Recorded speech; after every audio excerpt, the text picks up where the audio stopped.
Christ is risen. It is Friday again, so it is time for another video from the Monastery of all Celtic Saints on the Isle of Mull. And in this video, I would like to address one of the questions that was put to us in response to the video we posted last Tuesday.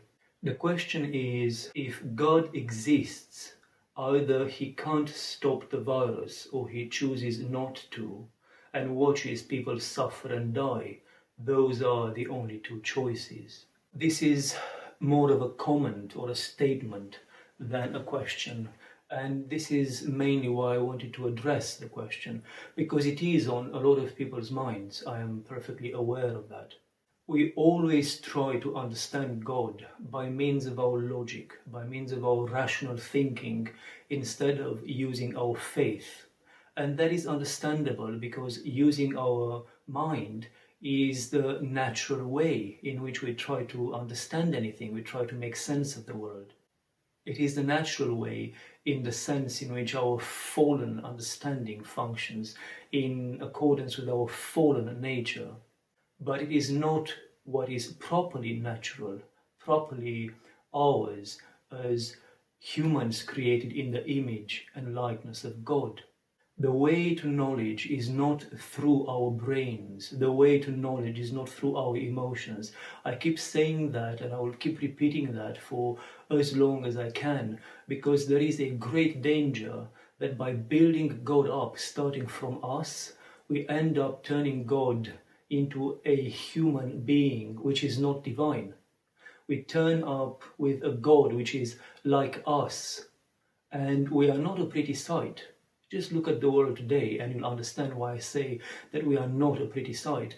And if we end up building God up starting from us, then we are going to end up with a God who is cruel and unfair, and a God in whom, frankly, I can't believe, and I don't blame anyone, including Luna, for being unable to believe and choosing not to believe. But there is not the God of love. There is not the personal God of love who so loved us that he gave his own life for our sake. There is not the God of love. There is a machine created by our minds. Once you have reduced God to our image and our likeness, instead of trying to lift us up onto being in his image and his likeness, once God becomes like me and you, fallen creatures, then of course Luna is right. In regards to this virus, God either can't stop it or he doesn't want to. He just chooses not to stop it. But there is also the option that God is allowing something horrible like this to happen, not wanting it, not generating it, or being the source of it. God is never the source of anything evil. But there is the option that God is allowing something bad to happen in order for us to have an inkling, in order for us to have a vision of something immensely more horrible awaiting us in the future. I remember as a child, and I'm sure we can all connect with this, I remember as a child how often I disregarded my parents' advice, to the point that I at times forced them to simply allow me to make mistakes, that cost me dearly, but by making those mistakes, I've learned lessons, and because of those lessons, I didn't fall into even greater mistakes later in life that could have cost me even more. There is no doubt in my heart that the generation that will follow us will have to face the results of the destruction we've brought upon this world.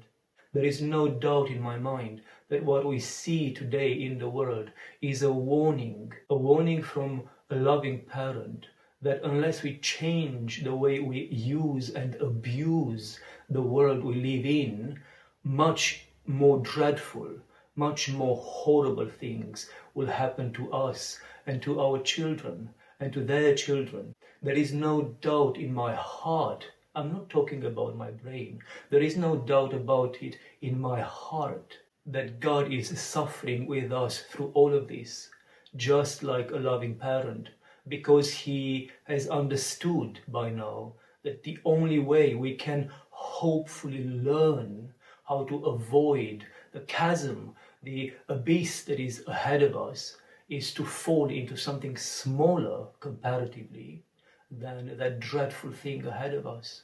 We are looking at the world in which hunger rules.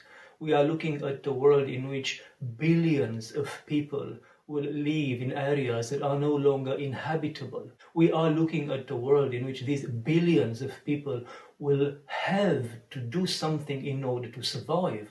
They will have to find other places to live. They will have to fight for their food and for their resources. And this world, unless we acknowledge what we have done and we change our ways and prepare to deal with the effects of what we've already done, this world can be a nightmare.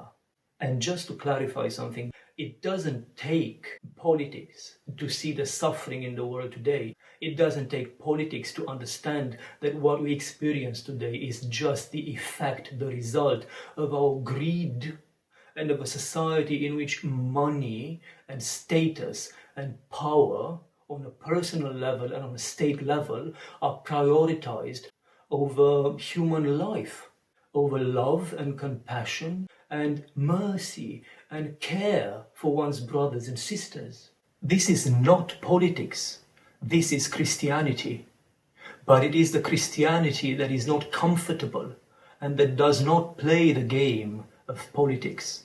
It is a painful paradox that we as a church and as Christians have become so united with politics and social powers that we no longer perceive clearly what Christ is telling us. And Christ is telling us something extremely simple and clear, and he has given us a perfect example through his own life and death of how we should respond to the world and what our purpose is in the world as Christians.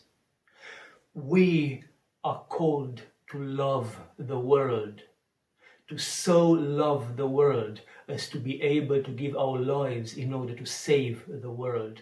This is Christianity, not functioning based on rumor, not functioning based on fear, not becoming the bullies of the world. The world should reach out to us because they perceive the love in us, not be afraid of us because they perceive us as being unable to sympathize, unable to love, unable to forgive, and always ready to condemn. But I have great hope. I have great hope, and there's a feeling of optimism in my heart that the generation that is coming after us will understand things better. And maybe they won't live the moral lives that we so value. And maybe they will not be so keen on following all the rules and regulations to which we have reduced Christianity. But I have great hope that their hearts will be closer to Christ than ours. I have great hope that their hearts will be more open and more responsive to Christ's essential message, which is love one another to the point of crucifixion, whatever form that crucifixion may take. Love one another, and this will be the sign that you are mine, told us Christ. What we see today in the world, this crisis, this virus and all the suffering it has brought, has nothing to do with God being unable or unwilling to stop it. What we see in the world today is God's desperate attempt to help us understand that unless we give up on our greed, that unless we go back to his teaching of loving one another to the point of death, we shall all die together. This is a suffering parent's action. This is a parent's action allowing his child to just do that stupid thing in order for him to learn, so that in the future he may avoid even more dreadful, more painful actions. This comes out of love, the same suffering love that we've seen in him when he was on the cross. And it is up to us to respond to this love. And it is up to us to accept that the world is going to hate us, as he told us the world will. And it is up to us to accept to put ourselves on that cross, as he told us we are going to be on a cross, in order to remind the world that to follow Christ doesn't mean to have riches, that to follow Christ doesn't mean to have political power, that to follow Christ doesn't mean to have influence in the world, but to be the loser of the world, the one whom the world hates, the one whom the world rejects. And why? Because he loved the world and dared to speak truth to the world. This is not the time, and this is not a reason to abandon the fight. Christ tells us that when we see the signs approaching, we should lift up our heads and keep on going and keep on speaking, even if it feels like nobody's listening to us. It's not up to me to change the world. It's not up to any one of you to change the world. But it is up to every single one of us to speak the truth and to do what is up to us. And this message today is up to me, and I want to give you that message. This is not God not caring. This is not God in his inability to help. This is God telling us, my children, pay attention, because you are opening before yourselves your own path to destruction. My children, stop and reconsider the direction you're going into. My children, go back to the teaching of the cross. Love one another, and that love will make you mine.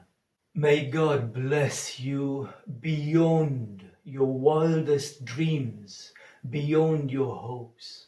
Christ is risen, dear ones.